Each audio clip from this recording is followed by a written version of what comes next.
بہت گرمی تھی۔ کون کہتا ہے کہ جمعہ کا دن ٹھنڈا ہوتا ہے؟ جمعہ کا دن تو ایکسٹریم گرمی ہوتی ہے۔ میں اوپر جا رہا ہوں، خضر نے فوراً کہا تھا جب اس نے شارف کی طرف دیکھا۔ یارم، اگر یہاں پر لیلا کی جگہ معصومہ ہوتی تو یقین کرو میں اپنی بیوی کو اس مصیبت میں اکیلا نہ چھوڑتا، شارف نے کہا۔ خضر کو یقیناً غیرت دلوانے کی کوشش کی تھی۔ ہاں، ایسا ہی ہے۔ اگر میں گھر پر ہوں اور میری روح کوئی کام کر رہی ہو تو مجھے اسے اکیلے کام کرتے دیکھ اچھا نہیں لگتا۔ یارم کا انداز بھی غیرت دلوانے والا ہی تھا۔ ایک ہفتے تک مجھ سے کچھ کھایا نہیں جاتا اور وہ ڈانس کر کر کے میرے سامنے خوش ہوتی ہے۔ خضر نے پلٹ کر آتے ہوئے ان دونوں کو بتایا تھا کہ وہ کس طرح کے ٹارچر سے گزرتا ہے۔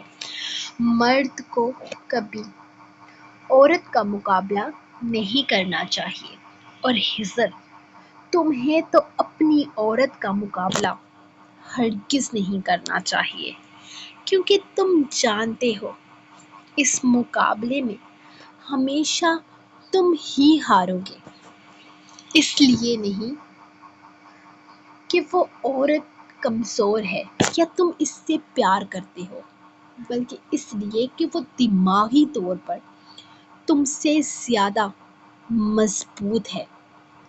عورت ہونے کے ساتھ ساتھ وہ اس گینگ میں تم سے اونچا مقام رکھتی ہے، اور تم جیسے الو سے محبت کرنے کے باوجود وہ تمہیں کچھ نہیں سمجھتی۔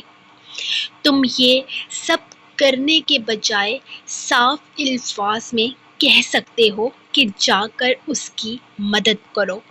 خضر نے ناراضگی سے اسے دیکھا تو یارم نے کندھے اچکائے تھے۔ میں اسے ہرگز نہیں بتاؤں گا کہ میرے کہنے پر تم اس کی مدد کر رہے ہو۔ یقین کرو لیلا تمہارے لیے ایک خوبصورت رومانٹک ڈیٹ پلان کرے گی۔ یارم ڈمپل چھپاتے ہوئے خضر کو لالچ دے رہا تھا۔ اچھا، ایسی بات ہے تو پھر میں مدد کرتا ہوں اس کی۔ ایسا نہیں ہے کہ مجھے کوئی لالچ ہے رومانٹک ڈنر ڈیٹ کا۔ یار، وہ میری بچیوں کی ماں ہے، اب اتنا برا تو اس کے ساتھ نہیں کر سکتا نا، اس نے ڈرامائی انداز میں کہا تو یارم نے ہاں میں سر ہلایا تھا، جبکہ اب وہ سیدھا اندر کی طرف جا رہا تھا جہاں لیلا کی حالت بگڑ رہی تھی۔ شارف، اپنی بیوی سے کہو کہ بل سے باہر نکل آئے۔ تم دونوں کو سارم کے پاس جا کر خیام کے کیس کی کچھ چیزیں اسے بتانی ہیں۔ شارف کو مسکراتے دیکھ یارم نے اسے مخاطب کیا تھا۔ کیا وہ اوپر چھپ کر بیٹھی ہوئی ہے؟ شارف نے ہنستے ہوئے کہا۔ ہاں بالکل، اسے لگتا ہے کہ وہ مجھ سے چھپ کر اوپر بیٹھی ہوئی ہے، اور اگر وہ میرے سامنے نہیں آئے گی تو میں اسے کوئی کام نہیں کہوں گا، لیکن یہ میرا وعدہ ہے، ازمیر کی لاش کے خون کا قطرہ قطرہ میں اسی سے صاف کرواؤں گا۔ اس کو بتا دینا اور کہنا کہ وہ مینٹلی طور پر تیار رہے، میں اسے وقت دے رہا ہوں، کیونکہ اس سے پہلے اس نے یہ کام کیا نہیں ہے۔ اور ایک اور بات، اسے کہو کہ یہ نزاکت چھوڑ دے۔ جتنا کام سے بچنے کے لیے وہ الٹی سیدھی حرکتیں کرتی ہے نا، میری نظر اتنی ہی اس پر ہوتی ہے۔ یہ نہ ہو کہ تمہاری بیوی میری نظر میں اس طرح سے آئے کہ سارے کام اس کے سر پر پڑ جائیں۔ اس سے پہلے وہ سنبھل جائے تو بہتر رہے گا۔ چلو اب نکلو، اور 2 گھنٹے کے اندر اندر تم لوگ یہاں واپس ہونے چاہیے۔ 2 گھنٹے؟ یارم، 2 گھنٹے تو بہت زیادہ ہیں۔ ہم تو یہاں سے 20 منٹ میں ہی واپس آ جائیں گے، شارف چہک کر بولا تھا۔ اچھا، ایسی بات ہے۔ مجھے لگا تھا کہ تم اپنی بیوی کو کافی پلانے لے کر جاؤ گے۔ آخر میں تمہیں اتنا ایکسٹرا ٹائم دے رہا ہوں، لیکن تم نے ثابت کر دیا کہ تم ایک انتہائی ان رومانٹک انسان ہو۔ یارم کرسی سے اٹھتے ہوئے بولا تو شارف کو جھٹکا لگا تھا۔ نہیں نہیں یارم، بہت بہت دور ہے پولیس اسٹیشن، کیا پتا سارم وہاں ملے گا بھی یا نہیں۔ ہو سکتا ہے سارم کو ایئرپورٹ سے جہنم کی ٹکٹ کرواتے ہوئے پکڑ کر اسے تمہارا پیغام دینا پڑے۔ بہت زیادہ وقت لگے گا، ہو سکتا ہے 2 کے بجائے 3 یا 4 گھنٹے لگ جائیں۔ 20 منٹ؟ کس الو کے پٹھے نے کہا کہ 20 منٹ کے فاصلے پر ہے سارم کا آفس؟ سارم کا آفس تو 20 گھنٹے کے فاصلے پر ہے۔ میں پتہ نہیں کس طرح ڈرائیو کر کے اس تک پہنچوں گا۔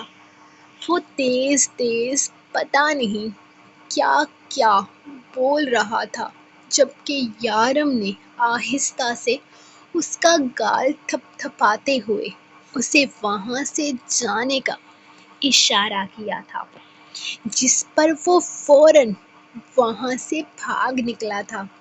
جبکہ یارم نے اپنا فون اٹھاتے ہوئے اپنی رخ بیبی کو کال کی تھی۔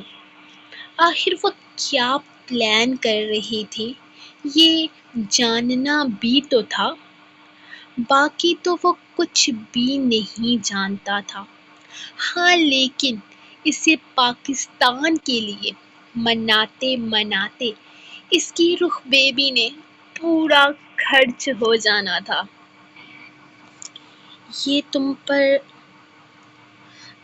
ظلم ہو رہا ہے میری جان، میں برداشت نہیں کر سکتا یہ سب کچھ۔ ہٹو، میں یہ کر لوں گا سب کچھ۔ وہ چہرے پر بڑا سا رومال رکھے جھاڑو اٹھائے ہائی ہیل میں بڑے سٹائل سے خون کو آگے کی طرف دھکا دے رہی تھی جب خضر کمرے میں داخل ہوا۔ خضر کو دیکھتے ہی اس کی آنکھوں میں موٹے موٹے آنسو آ گئے تھے۔ خضر، تم کہاں چلے گئے تھے؟ دیکھو مجھ پر کتنا ظلم ہو رہا ہے۔ وہ جھاڑو اٹھا کر زور سے زمین پر پٹختی اٹھ کر اس کے سینے سے آ لگی تھی۔ Oh my darling, I am so sorry, مجھے تھوڑی نہ پتا تھا کہ تم پر یہاں اتنا ظلم ہو رہا ہے۔ اب آ گیا ہوں نا میں، تمہیں کچھ بھی کرنے کی ضرورت نہیں ہے، ہرگز کچھ بھی کرنے کی ضرورت نہیں۔ تم چلو باہر، چلو میں کر لوں گا یہ سب کچھ۔ آر یو شور؟ وہ آنسو صاف کرتی اس سے پوچھنے لگی تھی۔ اس کے ہاتھ پر لگا خون ہزر کے سارے کپڑے خراب کر چکا تھا۔ آف کورس میری جان، میں تمہارے لیے یہ نہیں کروں گا تو کس کے لیے کروں گا؟ چلو جاؤ باہر، اپنی حالت سدھارو۔ لک ایٹ یو، کیا حالت بنا لی ہے تم نے اپنی، کہیں سے بھی لیڈی ڈیول نہیں لگ رہی ہو۔ اس نے ایک نظر سر سے پیر تک اسے دیکھا تھا۔ اس کے بال بکھرے ہوئے تھے، آنکھوں کا اسموکی میک اپ کہاں سے کہاں جا رہا تھا۔ اس کی وائٹ کلر کی شرٹ جو آج صبح اس نے ہزر سے میچنگ پہنی تھی، وہ بھی جگہ جگہ دھبے نما ہو گئی تھی۔ وہ اسے احتیاط سے باہر لے کر آیا تھا۔ اسے سچ مچ میں اپنی بیوی پر ترس آ گیا تھا۔ چلو تم باہر اپنی حالت سدھارو، اوپر روم میں تمہاری کوئی شرٹ پڑی ہوگی، تمہاری نہیں ہوئی تو میری ہوگی، اسٹائل تم خود کر لینا، پر پہن لو، کم سے کم یہ کپڑے اتار دو۔ وہ پیار سے اس سے بولا تھا، جبکہ خود اپنی شرٹ کے آستین فولڈ کرتا اندر چلا گیا تھا۔ اسے ہزر پر بہت پیار آیا تھا۔ کتنا پیارا تھا اس کا شوہر، اس کے لیے کتنا کچھ کر رہا تھا، اور وہ ہر وقت اسے ڈانٹتی رہتی تھی۔ ہیلو میرے یارم، کیا کر رہے ہیں آپ؟ رخسارا کام ختم کرنے کے بعد اب پل کے پاس بیٹھی شونو اور رویام کی مستیاں دیکھ رہی تھی جب اس کا فون بجا تھا۔ میں اپنے بچے کی طرف سے کسی اگلی پیش قدمی کا انتظار کر رہا ہوں۔ میرا بچہ کیا کر رہا ہے؟ اس کی چہکتی ہوئی آواز اس کے دل میں سکون بن کر اتری تھی۔ اچھا جی، تو یہ بات ہے، میں نے بس ریڈ ساڑی نکال کے رکھی ہے، اب سوچ رہی ہوں کہ کون سے ایئر رنگ پہنوں۔ پہلے ہیلز نکال کے رکھی تھی، اب وہ واپس اندر رکھ دی ہے، ان میں سے مجھ سے چلا نہیں جاتا، اور پھر آپ کی باہیں ہیں نا، مجھے اپنے پیروں کو تکلیف دینے کی کیا ضرورت ہے؟ اس نے ہیل پہننے کا پلان کینسل کر دیا۔ وہ بڑے مزے سے اسے تفصیل بتا رہی تھی۔ اچھا جی، بڑی محنت ہو رہی ہے۔ ہاں بالکل، ہیلز وغیرہ پہننے کی ضرورت نہیں۔ آج تو میرا نہیں خیال کہ تمہارے پیر میں زمین پر پڑنے دوں گا، بس تم لال ساڑی میں قیامت ڈھاتی سیدھی میری باہوں میں آ جانا۔ وہ پرسکون سا سیٹ کی پشت سے ٹیک لگائے آنکھیں موندے ہوئے تھا۔ جو حکم جناب کا۔ بس جناب اب خود بھی تیار رہیے مجھے پاکستان لے جانے کے لیے، مفت میں کچھ نہیں ملے گا۔ وہ اچانک سے بولی تو یارم کا موڈ خراب ہوا تھا۔ وہ تمہاری محنت پر ڈیپینڈ کرتا ہے، تم پاکستان جانے کے لیے کتنی محنت کر سکتی ہو، اور ہاں یہ شرمانے مروانے والے کام مت کرنا۔ اگر تم نے مجھے منانا ہے تو فل بولڈ ہو کر مناؤ۔ وہ مسکراہٹ روکتے ہوئے بولا، ارے میں کہاں شرماتی ہوں، شرم تو خود ہی آ جاتی ہے جب آپ اس طرح دیکھتے ہیں۔ وہ اس کی بات کاٹتے ہوئے بولی، تو یارم کہکا لگا کر ہنسا تھا۔ اچھا جی، کس طرح دیکھتا ہوں میں؟ وہ لب دبائے اس سے سوال کرنے لگا۔ وہ آپ دیکھتے ہیں نا اس طرح کی نظروں سے تو پھر شرم آ جاتی ہے۔ کس طرح کی نظروں سے بیبی؟ وہ تفصیل جاننا چاہتا تھا۔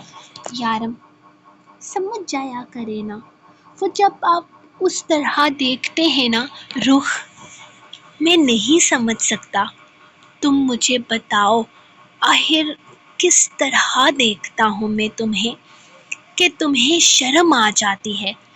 وہ اس کی بات کے مزے لیتے ہوئے بولا جب لیلا قدرے بہتر حالت میں روم میں داخل ہوئی تھی۔ مجھے اپنے معصوم دوست پر ترس آتا ہے، کتنی محبت کرتا ہے وہ تم سے۔ جب اسے پتا چلا کہ تم اس روم میں ہو، بیچارے کی حالت خراب ہونے لگی تھی۔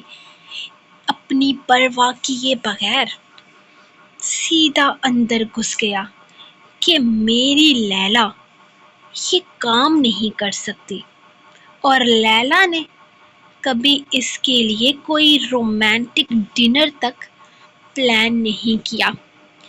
وہ فون کان سے لگائے سامنے کھڑی لیلا کو دیکھتے ہوئے بولا، جسے خضر کی لمبی سی شرٹ کو اپنے سٹائل سے پہن رکھا تھا۔ یارم کی بات سنتے ہوئے وہ حیران ہوئی تھی۔ تم سچ کہتے ہو یارم، وہ مجھ سے بہت پیار کرتا ہے اور میں ہمیشہ اسے ڈانٹتی رہتی ہوں اور کبھی بھی باتیں سناتی رہتی ہوں، لیکن اس دفعہ نہیں، اس نے میرے لیے وہ سارا کام کیا۔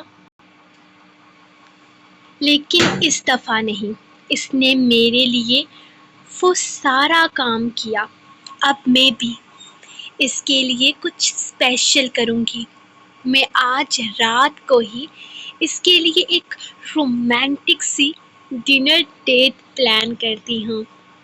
وہ فیصلہ کرتے ہوئے بولی تو یارم ہلکا سا مسکراتے ہوئے اسے باہر جانے کا اشارہ کر چکا تھا۔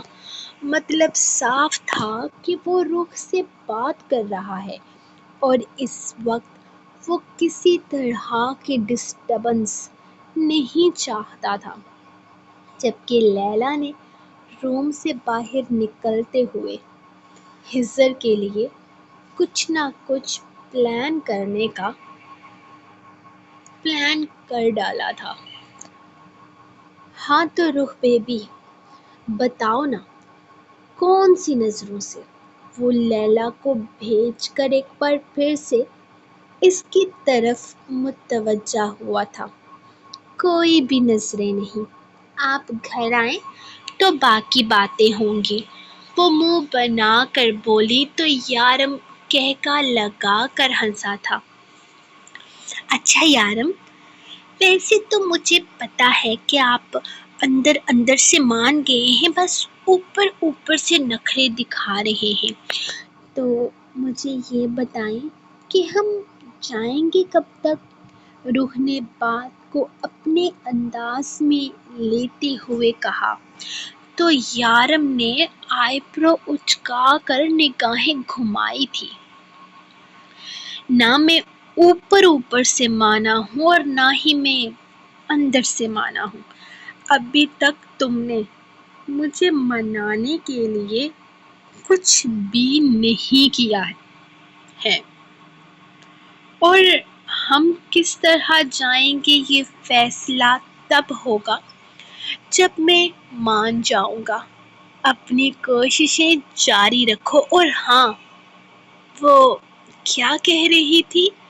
یارم بیبی ہم تو 5 سال پہلے ہی آپ کے ڈمپلز پر مر مٹے ہیں، تفصیل پوچھوں گا آ کر کہ کب، کہاں، کیسے مر مٹے۔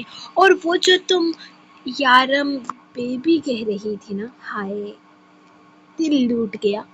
اگر صبح آنا ضروری نہ ہوتا تو میں تمہیں تفصیل سے بتاتا۔ فی الحال تیاری کرو اور میں یہاں بیٹھ کر آہیں بھرتا ہوں اپنی بیوی کو لال ساری میں دیکھنے کے لیے۔ وہ مزید کچھ کہے بنا سامنے لیپ ٹاپ پر اس کے چہرے کو دیکھ رہا تھا، جبکہ ساتھ ہی ساتھ دوسرے چھوٹے سے ڈبے میں نظر آتے سوئمنگ پول میں وہ ریام کو شونو کے ساتھ لگے دیکھ کر فون بند کر گیا۔ کچھ کام باقی تھا اور پھر اس نے گھر کے لیے نکلنا تھا۔ کب تک؟ تب تک وہ اپنے بیوی بچوں کو دیکھتے ہوئے وقت گزارنے والا تھا جب اچانک روح کو کچھ یاد آنے پر وہ جلدی سے سی سی ٹی وی کیمرہ کے سامنے آئی تھی۔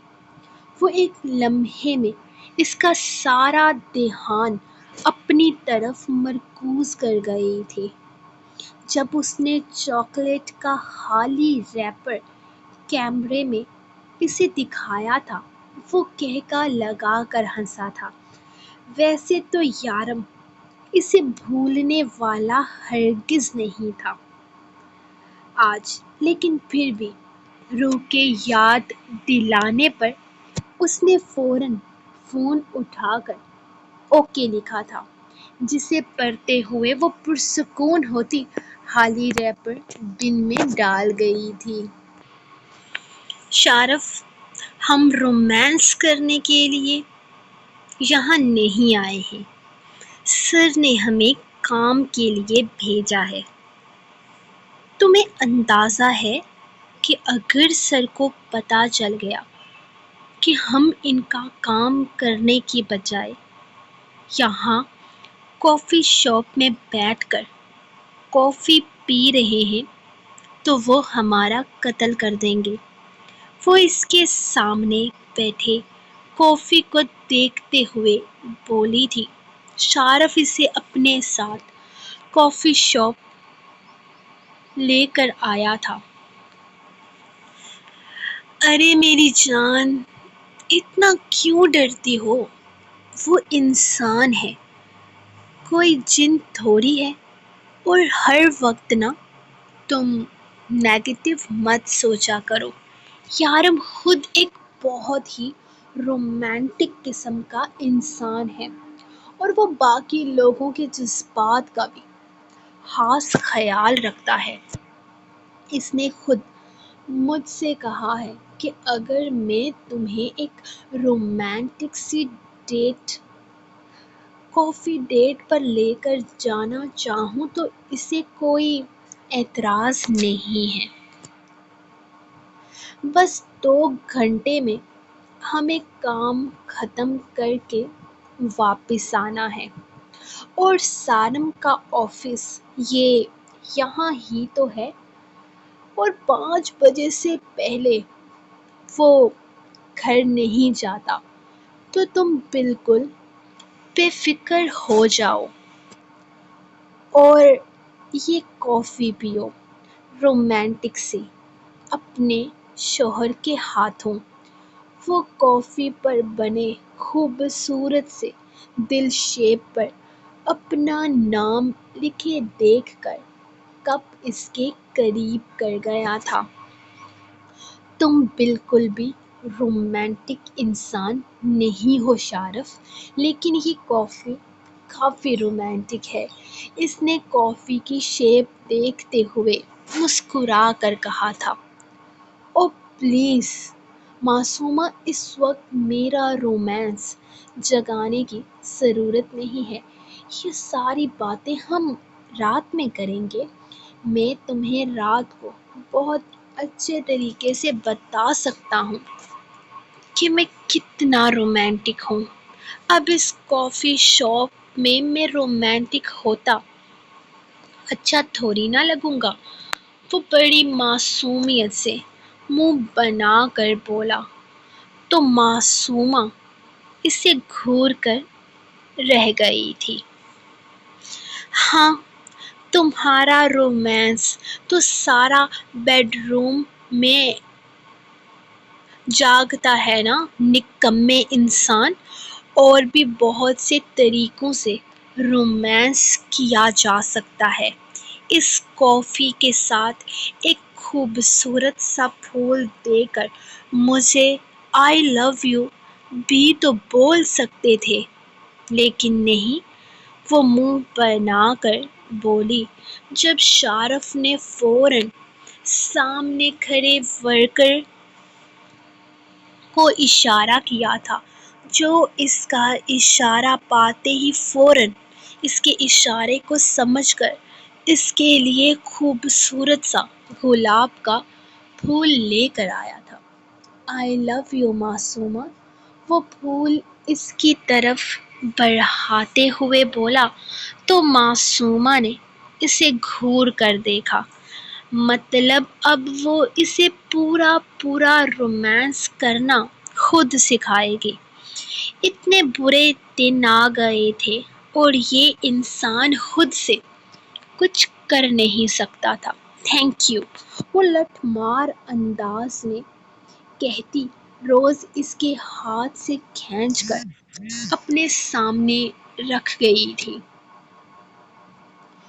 یار، ایک تو تمہارے طریقے سے رومانس کر رہا ہوں، پھر بھی نخرے دکھا رہی ہو۔ جتنی شکلیں تم بناتی ہو نا، تمہارے ساتھ رومانس نہیں جنگ کرنی چاہیے۔ وہ کافی کا آخری سیپ لیتے ہوئے اٹھا تھا، اور جتنا ان رومانٹک رومانس تم کرتے ہو نا، وہ ویسے بھی کسی جنگ سے کم نہیں ہوتا۔ وہ منہ بنا کر کہتی، اس کے ساتھ ہی تیزی سے اٹھ کر گاڑی میں بیٹھی تھی۔ ویسے رومانس میں بیڈ پر جنگ لڑنے کا بھی اپنا ہی مزہ ہے نا۔ وہ گاڑی میں بیٹھا شرارتی انداز میں بولا، سدھر جاؤ شارف، ورنہ ضائع ہو جاؤ گے میرے ہاتھوں۔ وہ مسکراہٹ روکتے ہوئے بولی، ہائے، میں ضائع ہونا چاہتا ہوں؟ ویسے آج رات مشرف کو سلا کر ہمارے بیڈ روم میں اگر تم مجھے ضائع کرنے کی کوئی پلاننگ کرنا چاہو تو میں وقت پر آ جاؤں گا۔ وہ اس کے قریب جھکتا اچانک اس کے لبوں کو چوم گیا تھا، جبکہ معصومہ نے اس کے کندھے پر مکوں کی برسات کرتے ہوئے اسے خود سے دور ہٹایا تھا۔ انتہائی چھچھوڑے انسان ہو تم۔ یا اللہ، کس آدمی سے شادی کر لی؟ وہ خود کو کوس رہی تھی، جبکہ لبوں کی مسکراہٹ کوئی اور ہی کہانی سنا رہی تھی۔ تم جسے چھچھوڑا پن کہتی ہو، میں اسے رومانٹک انداز کہتا ہوں، وہ گاڑی چلاتے ہوئے بولا تھا، جبکہ معصومہ اس سے مزید بحث نہیں کر پائی تھی۔ تم دونوں یہاں کیا کر رہے ہو؟ شارف اور معصومہ کو اپنے روم میں داخل ہوتے دیکھ اس نے پوچھا تھا، جبکہ وہ پرسکون سے آ کر کرسی پر بیٹھتے ہوئے اس کے ہاتھ میں موجود فائل پکڑ کر سائیڈ پر رکھ چکے تھے۔ یارم کا پیغام آیا ہے تمہارے لیے، وہی دینے آئے ہیں جیسا کہ 2 دن پہلے ملینئر بزنس مین اظمیر احمد کے بنگلے پر آگ لگ گئی تھی، جس میں اس کی معصوم سی بھتیجی خیام کی ڈیتھ ہو گئی ہے، وہ بھی اس کی برتھ ڈے سے چند دن پہلے۔ اس کی رپورٹس تم تک پہنچ چکی ہوں گی۔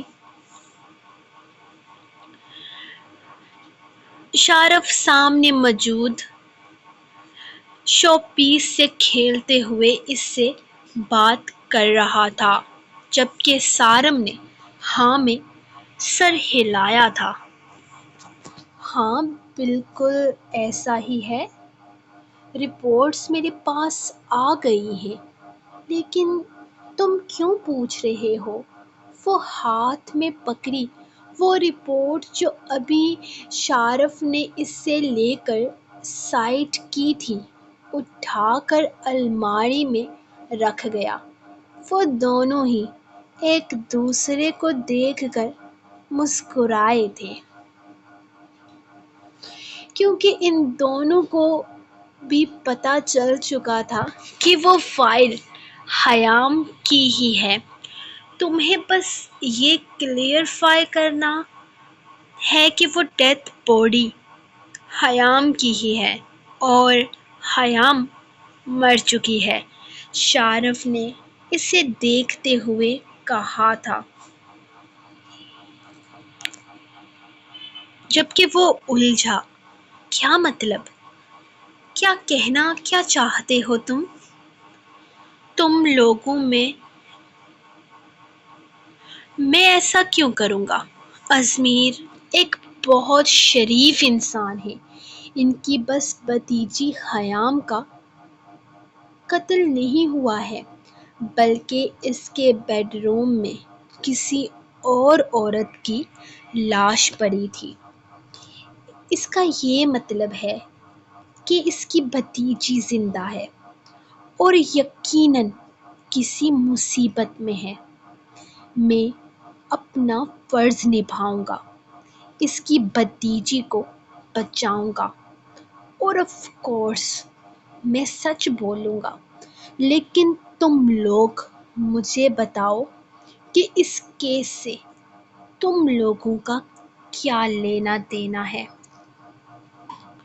سارم ان دونوں کو دیکھتے ہوئے پوچھنے لگا تھا۔ ارے یار، کچھ خاص لینا دینا نہیں ہے، بس وہ لڑکی ہے نا خیام، وہ اس وقت یارم کے پاس ہے اور یارم نے اسے اس کے کرپٹ تایا سے بچایا ہے۔ وہ کیس نہیں تھا بچوں والا جس میں چھوٹے بچوں کو اغوا کیا جا رہا تھا؟ ان دونوں کا آپس میں کنیکشن ہے، ازمیر اسی کیس سے جڑا ہوا ہے۔ یہ دولت، یہ شہرت، یہ سب کچھ اسی کام سے ملی ہے۔ اتنا بڑا بزنس امپائر اس نے اسی لیے کھڑا کیا ہے تاکہ وہ اپنے بلیک منی کو چھپا سکے۔ سب کچھ شروع خیام کے فادر نے کیا تھا۔ خیام کا باپ خود تو دنیا سے چل بسا، لیکن جاتے جاتے خیام کو اپنی ساری جائیداد کا وارث بنا گیا۔ ایسے میں ازمیر کو خیام کی دولت چاہیے، جس کے لیے وہ اس کے 18 سال کا ہونے کا انتظار کر رہا تھا، لیکن اس کے 18 سال کا ہونے سے پہلے ہم نے خیام کو غائب کر دیا ہے۔ وہ ابھی بول رہا تھا جب اچانک کوئی اندر داخل ہوا تھا۔ ان دونوں نے پلٹ کر سامنے کھڑے ازمیر کو دیکھا تھا۔ معصومہ تو چور سی ہو گئی تھی، جبکہ شارف بالکل پرسکون تھا۔ مس معصومہ، آپ یہاں کیا کر رہی ہیں؟ اس نے ایک نظر سارم کو دیکھتے ہوئے معصومہ سے سوال کیا تھا۔ وہ میری جاننے والی ہے۔ خیر آپ بتائیں، آپ یہاں کیا کر رہے ہیں؟ سارم نے ازمیر کو دیکھتے ہوئے اسے اپنی طرف متوجہ کیا تھا۔ جی مجھے بس ابھی ابھی پتہ چلا کہ حیام کی رپورٹس آ گئی ہے۔ آپ مجھے بتائیں کہ وہ لاش حیام کی ہی ہے؟ میرا مطلب ہے پوسٹ مارٹم رپورٹ سے پتہ چل گیا ہوگا نا؟ مجھے یقین ہے وہ لاش میری بھتیجی کی نہیں ہو سکتی۔ کسی کی سازش ہے یہ۔ انہوں نے ایک نظر معصومہ کی طرف دیکھتے ہوئے کہا تو معصومہ نے الجھن سے اسے دیکھا تھا۔ کیا وہ اس پر شک کر رہا تھا؟ جی بالکل، کوئی سازش بھی ہو سکتی ہے۔ ماشاءاللہ سے اتنا بڑا بزنس ہے آپ کا، اتنا بڑا نام ہے، لیکن وہ لاش پوسٹ مارٹم رپورٹ میں حیام کی ہی ثابت ہوئی ہے۔ ٹھیک ہے، آپ پوسٹ مارٹم رپورٹ مجھے چیک کروائیے۔ وہ سارم کی بات کاٹتے ہوئے بولا۔ سوری، یہ ہمارے رولز میں نہیں ہے، وہ بے فکر سا بولا تھا۔ انسپکٹر سارم، مجھ سے پنگا مت لو ورنہ پچھتاؤ گے۔ وہ اچانک سے اپنے اصل پر آتے ہوئے سارم کو دھمکانے لگا تو سارم کے لبوں پر بڑی دل فریب مسکراہٹ آئی تھی۔ آپ ایک آن ڈیوٹی سب انسپکٹر کو دھمکی دے رہے ہیں؟ کیا اکھاڑ لیں گے آپ میرا؟ کیا کر سکتے ہیں آپ؟ مسٹر ازمیر احمد، تمہارے پاس تمہارا ہے ہی کیا؟ تم خود یہاں کھڑے کھڑے اپنی دولت کا رعب تک نہیں جھاڑ سکتے، کیونکہ جس کی وہ دولت تھی اس کی پوسٹ مارٹم رپورٹ میرے پاس پڑی ہے۔ وہ ساری دولت ضائع ہو چکی ہے، تو یہ رعب کس بات کا جھاڑ رہے ہو تم؟ مجھے دھمکی دینے کے بارے میں سوچنا بھی مت۔ یہ لو شارف، تم یہی لینے آئے تھے۔ وہ رپورٹس الماری سے نکال کر اس کے حوالے کرتے ہوئے بولا تو شارف نے فوراً رپورٹ تھام لی تھی، جبکہ اس پر لکھا حیام کا نام ازمیر پڑ چکا تھا۔ یہ حیام کی رپورٹ تم اسے کیوں دے رہے ہو؟ مجھے دو۔ وہ غصے سے شارف کی طرف بھرا تھا، جبکہ سارم نے شارف کو جانے کا اشارہ کیا۔ اوکے انسپکٹر سارم، پھر ملیں گے، معصومہ نے مسکرا کر کہتے باہر کی راہ لی تھی۔ بہت غلط کیا تم نے انسپکٹر سارم، میں پھر سے اس کی پوسٹ مارٹم کرواؤں گا، میں دوبارہ سے رپورٹس بنواؤں گا۔ وہ غصے سے دہارا تھا۔ دبئی لاء کے مطابق ایک لاش کو ایک ہی دفعہ چیرا پھاڑا جا سکتا ہے۔ ازمیر احمد، تم دوبارہ سے ایسا کچھ نہیں کروا سکتے، اور جہاں تک بات ہے حیام کی، تو تمہاری بھتیجی مر چکی ہے۔ ایکسپٹ کرو، اس کی دولت تمہیں نہیں مل سکتی۔ وہ سکون سے اپنی چیئر پر بیٹھ گیا تھا۔ یہ بھی دیکھ لیں گے انسپکٹر سارم، اور میں نے تو سن رکھا ہے کہ تمہارا 4.5 سالہ بیٹا بڑا خوبصورت ہے، چھپا کر رکھنا اسے۔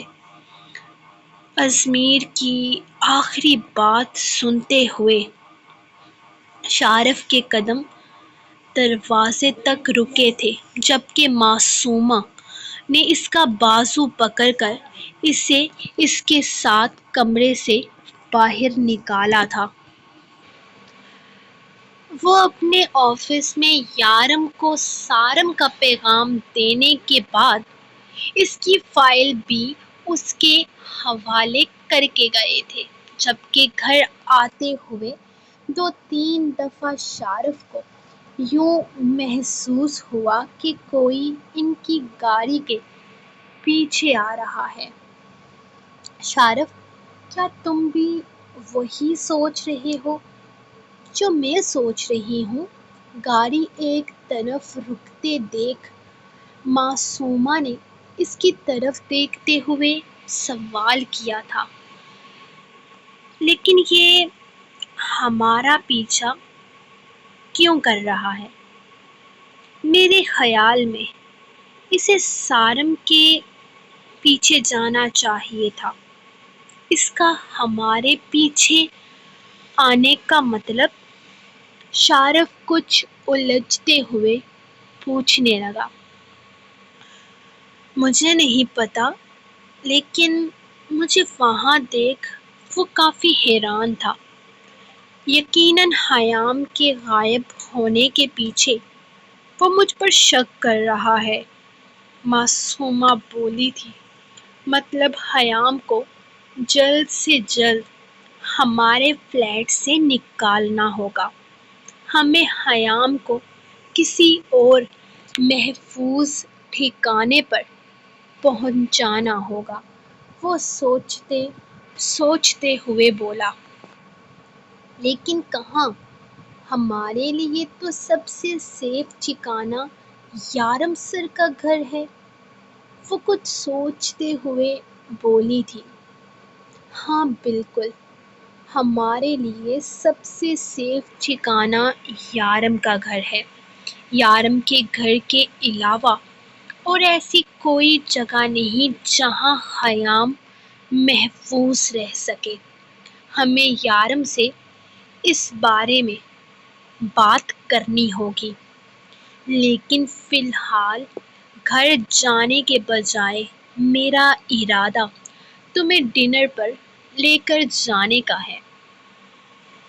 نہیں یار، مجھے نہیں جانا ڈنر پر، گھر چلو، میں بہت تھک گئی ہوں۔ معصومہ نے انکار کیا۔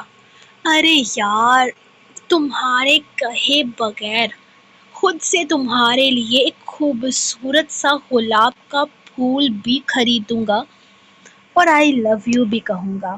وہ آنکھ دبا کر بولا۔ اچھا چلو، کیا یاد کرو گے؟ ٹھیک ہے، وہ احسان کرنے والے انداز میں بولی تو شارف نے گاڑی ریورس کرتے ہوئے کسی ہوٹل کی طرف کا رخ کیا تھا، جبکہ پچھلی گاڑی میں اضمیر ان کا راستہ بدلنے پر فوراً پوری طرح سے الجھا تھا۔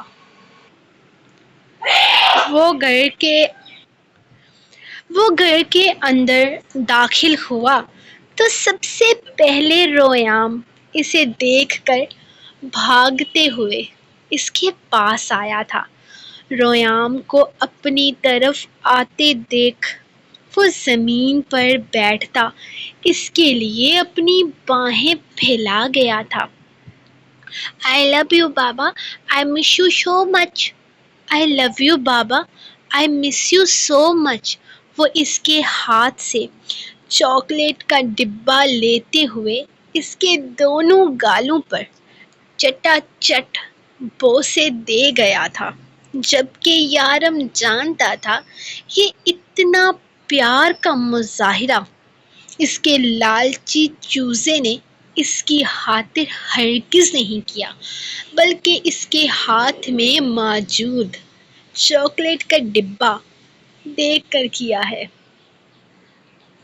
اور وہ اسے اٹھا کر اپنی جارحانہ محبت اس کی گردن اور چہرے پر نچھاور کرتا، اس کی گردن اور چہرے کو سرخ کر چکا تھا، جبکہ وہ برا مانے بغیر کھلکھلاتے ہوئے چاکلیٹ کے ڈبے سے چاکلیٹ نکال کر اس کے ہاتھ میں پکڑا گیا تھا۔ آخر کھول کر تو اسی نے دینی تھی۔ ماما کدھر ہے؟ ریام کی ماما نظر نہیں آ رہی۔ وہ رویام کو اٹھائے شونوں کے بسکٹ نکال کر وہیں صوفے پر بیٹھتا اس کے بول میں ڈال رہا تھا۔ مما ریڈی ہو رہی ہے، مما ریڈی ہو رہی ہیں۔ وہ یارم کی گود میں بیٹھا چاکلیٹ کھاتے ہوئے اس سے بولا تھا۔ یارم کے لب مسکرائے تھے۔ اچھا، تو رویام کی ماما ریڈی ہو رہی ہے، مطلب رویام کی ماما آج پکا مرے گی۔ وہ اسے اپنے پاس صوفے پر پھینکتے ہوئے اپنی جارحانہ شدتیں اس پر نچھاور کرنے لگا تھا، جبکہ رویام اس کی بات کا مطلب سمجھے بغیر مقابلے پر آتا اپنی ٹھشوں شروع کر چکا تھا۔ یارم کافی بے چینی سے رخ کے باہر آنے کا انتظار کر رہا تھا۔ وہ جاننا چاہتا تھا کہ آخر اس کی رخ بیوی اسے منانے کے لیے کیا کرنے والی ہے۔ روح کا انتظار کرتے کرتے رویام کے ساتھ کھیلنے میں مصروف وہ ہو گیا تھا۔ نہ جانے اس کی بیوی نے کس طرح سے آج قیامت ڈھانی تھی۔ وہ نہ جانے کب تک اس نے باہر آنا تھا۔ رویام کو نیند میں جاتے دیکھ وہ فوراً سے اٹھ کر کچن میں آتا اس کا دودھ بنانے لگا تھا۔ اسے گھر آئے تقریباً 1 گھنٹہ گزر رہا تھا، لیکن روح کا کہیں کوئی ٹھکانہ نہیں تھا۔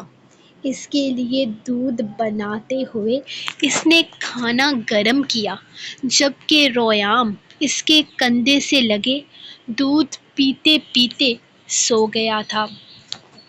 کھانا ٹیبل پر لگاتے ہوئے وہ رویام کو چھوڑنے اور روح کو لینے اوپر کمرے کی طرف جانے لگا تھا۔ بس بہت ہو چکا تھا۔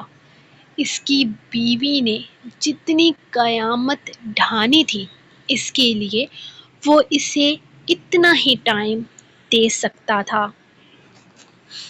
روح بیبی، تمہاری تیاریاں اب تک ختم نہیں ہوئی۔ ایسا کیا پلان کر رہی ہو مجھے منانے کے لیے کہ اب تک تم باہر نہیں نکلی؟ رویام بھی سو گیا ہے۔ وہ کمرے میں داخل ہوتے ہوئے اسے بیڈ پر بیٹھے دیکھ رہا تھا، جو بلیک شال خود پر اوڑھے ہوئے آرام سے بیٹھی تھی۔ وہ کچھ کنفیوز سی لگ رہی تھی۔ یارم نے اس کے چہرے کو دیکھا تھا۔ آنکھوں میں گہرا کاجل ہونے کے ساتھ ساتھ لبوں پر گہری سرخ لپسٹک تھی۔ یارم کے گلے میں کانٹے سے چبھنے لگے تھے۔ وہ ان لبوں کو چھونے کے لیے بے تاب ہوا تھا، جبکہ اس کے کھلے بال اس کی کالی چادر میں چھپے ہوئے تھے۔ اس نے سر سے پیر تک روح کو دیکھا تھا۔ اس کے پاؤں خالی تھے۔ اس نے کسی طرح کے جوتے نہیں پہن رکھے تھے، جبکہ اس کی ڈیپ ریڈ کلر کی ساڑی تھوڑی سی نظر آ رہی تھی، لیکن اس نے خود کو اس طرح سے چھپایا ہوا کیوں تھا؟ اور وہ ناخن کیوں کھا رہی تھی؟ روح، کیا ہاتھ منہ میں ڈال کر بچوں جیسی حرکتیں کر رہی ہو؟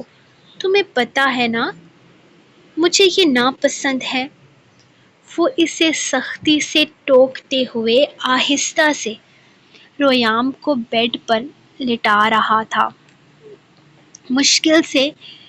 بڑی مشکل سے اس سے نظریں چراتے ہوئے اس نے رویام کو آہستہ آہستہ تھپکا تھا۔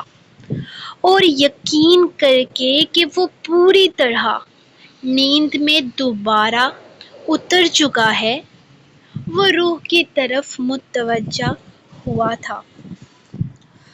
بیبی، میں نے کھانا گرم کر کے نیچے لگا دیا ہے۔ اگر تم نے بہت ساری ہمت جمع کر کے یہ ساری پہن ہی لی ہے تو چلو پہلے کھانا کھا لیتے ہیں۔ اچھا ہی کیا کہ فی الحال تم نے خود کو ڈھک کر رکھا ہوا ہے، ورنہ اگر تمہیں اس حسین روپ میں دیکھ کر میں اپنا ہوش گنوا بیٹھتا تو میری شدتیں بغیر کھائے پیے تم کس طرح سہتی۔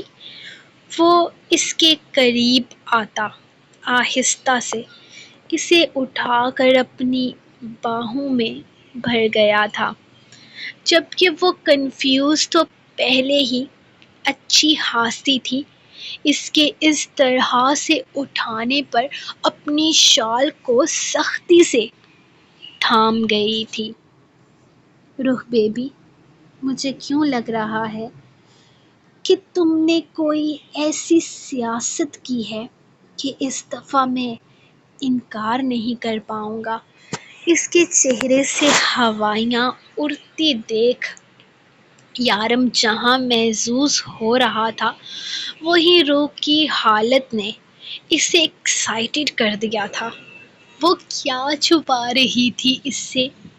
یارم، مجھے بھوک نہیں لگی، آپ کھانا کھا لیں۔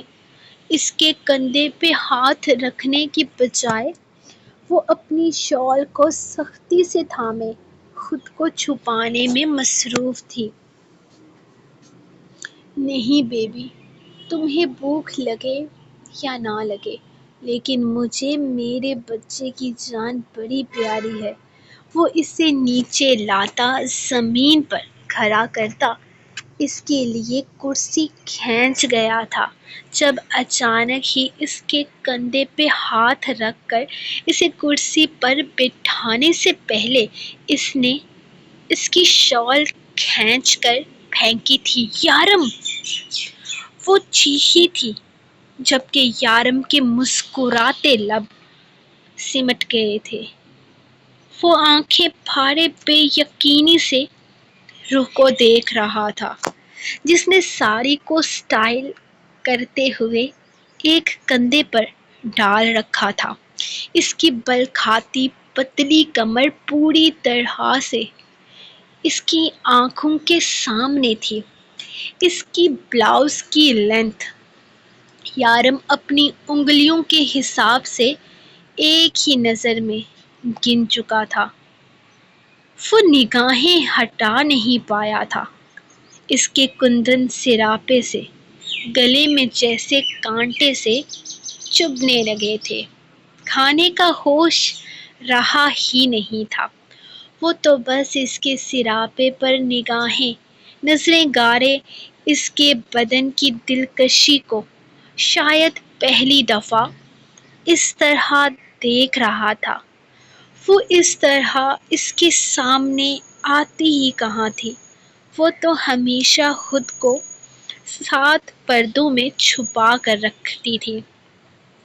غربت کے لمحات میں بھی اسے بس ایک ہی جملہ سننے کو ملتا تھا، یارم لائٹ آف کریں، اور وہ آج اس طرح اس کے ہوش اڑا رہی تھی تو کیا یارم کیسے اپنے آپ میں رہتا؟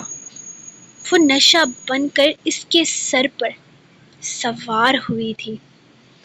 وہ زمین سے تیزی سے اپنی شال اٹھانے کے لیے ہاتھ بڑھا رہی تھی جب یارم نے اس کا بازو پکڑ کر اسے اپنی طرف کھینچا تھا۔